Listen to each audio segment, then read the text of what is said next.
السلام عليكم ورحمة الله. ازيكم يا حبايبي؟ عاملين ايه؟ يا رب تكونوا بخير. تعالوا نتفرج على العظمة دي بقى. بسبوسة، بس مش اي بسبوسة، حاجة كده مختلفة خالص خالص خالص. تحفة جميلة جدا جدا وناعمة قوي قوي قوي، غنية وممتازة في طعمها وشكلها. تعالوا كده نشوف مع بعض. بص الطراوة بتاعتها عاملة ازاي، بصوا، زي الجاهزة واحسن كمان. دي بقى البسبوسة المكرملة او بالكراميل، حاجة كده فاخر من الاخر. تعالوا نشوف مع بعض. دلوقتي انا معايا نص كيلو من دقيق السميد زي ما انتم شايفين كده. ده انا جايباه سايب يا جماعه، انا مش جايباه الاكياس ولا حاجه، ده السايب بس. اللي تمسكيه كده تلاقيه ما طلعش في ايدك دقيق، ده اللي هي البسبوسه الممتاز. معايا كده كوبايه من السكر، ومعايا نص كوبايه من اللبن، ومعايا ربع كوبايه من الميه، وكوبايه من السمنه. كده تمام كده. ومعايا معلقه كبيره طبعا من محسن الجل. هنزل كده زي ما انتم شايفين، دي كوبايه السكر بتاعتي عشان هعمل الكراميل دلوقتي. واحاول كده اوزع حبه الميه اللي انا معايا دول، لانه مش كتير، هوزع بس ربع كوبايه الميه. طب ليه انا حطيت الميه؟ لان في ناس كتير لما بتيجي تعمل الكراميل بينزل منها على النار بيسكر، ما بيعرفوش يقلبوه وبينشف منهم، بيبوظ منهم الكراميل. لكن نقطتين الميه دول هيخلوها حلوه قوي.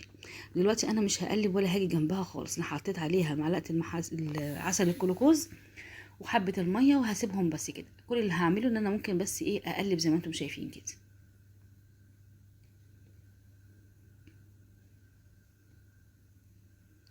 كده تمام. اول ما تبدا بقى معايا في الغليان اهو، هبدا بقى ان انا اقلب كده. السكر بتاعي دب وبدات تعمل عمليه الفوران كده زي الفل. هصبر بقى عليها لما تبدا تلون. ادي كده دخلت معايا في الالوان بتاعه الكراميل. خلي بالك في المرحله دي ما تشيليش ايدك منها خالص، خلي ايدك كده منها قريبه، علشان خاطر في ثواني هتلاقيها لونها بيغمق. بصي كل ما بقلب هتلاقيها بتغمق. لو لاحظتي درجه الغمقان بتبقى سريعه جدا، وخلي بالك لا يمرر منك كده لحد كده. وحلوه قوي، انا عايزاها كده. هننزل بقى عليها كوبايه السمنه كده زي ما انتم شايفين. هتفصل مننا وانا بقلب، ما يهمكيش وما تقلقيش وما تخافيش. بص في المرحله دي هتلاقوا ان السمنه فصلت عن السكر، ما تخافيش خالص.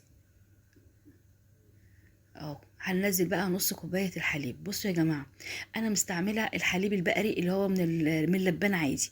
انت لو هتستعملي اللبن العلب او اللبن الشركات مش هيعمل معاكي اللي هيعمله معايا. انا هقولك في المرحله دي هنتفاداها ازاي. هناخد غلوه والتانيه وهطفي، انا مش عايزه الكراميل يتقل.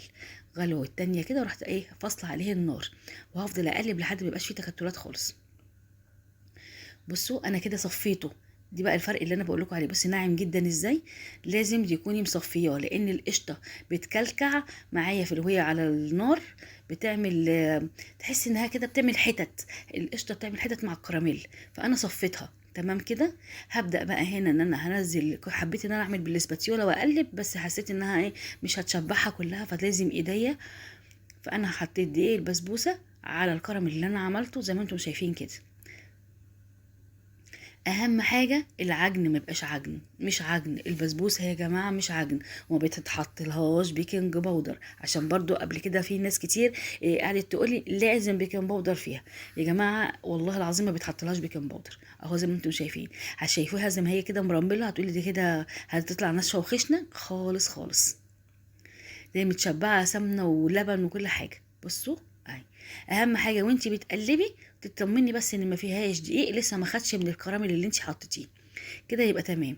هبدا بقى ان انا ابطط كده بايديا واطبطب عليها بالراحه خالص كده. بصوا بقت عامله ازاي، في يعني حنت خالص، غير ما انتم كنتوا شايفينها في الاول والله العظيم، ولا اي حاجه حطيتها من ورا الكاميرا.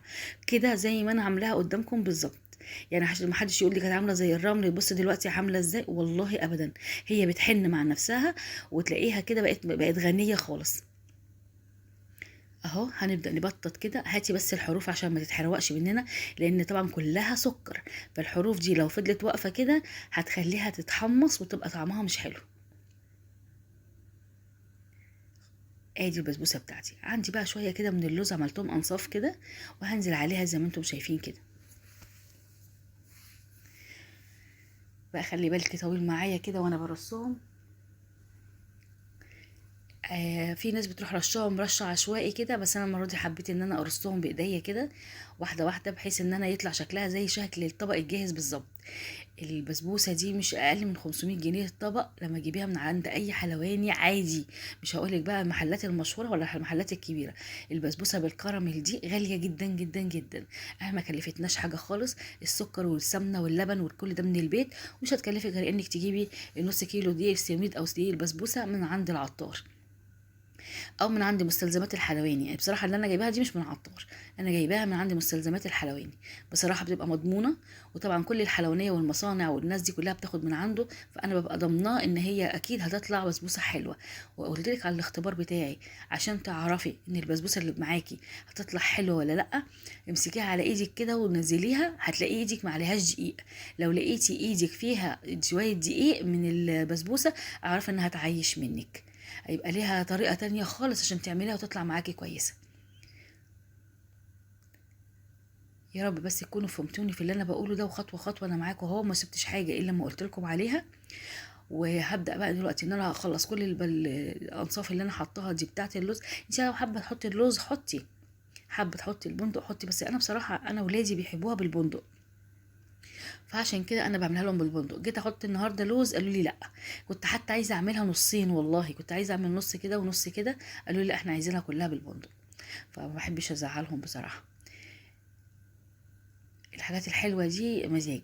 بصي بقى لما بتيجي تحطي العسل بتلاقي كل المكسرات اللي انت حطاها دي بتروح طالعه على وش البسبوسه، صح؟ لازم تبقى تدوسي عليها الدوسه الخفيفه كده، تغرزيها جوه البسبوسه.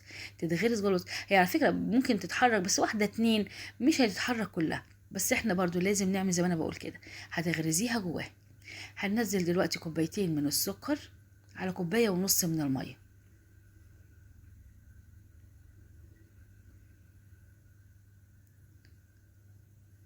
وهسيبهم ياخدوا غلوه واحده بس على النار. اهم حاجه عندي ما يتقلبش.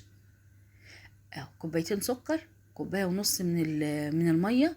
واهم حاجه ما تقلبيهاش، باش اول ما تبدا الحرف بتاعها كده زي ما انتم شايفين بيتلون اهو.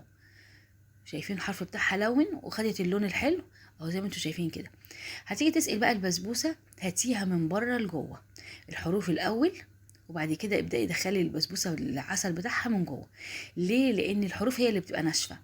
حاولي على قد ما تقدري تشبعي. بصي طول ما هي بتشرب معايا، بصي شاربه ازاي، نجاحها انها تشرب كل العسل.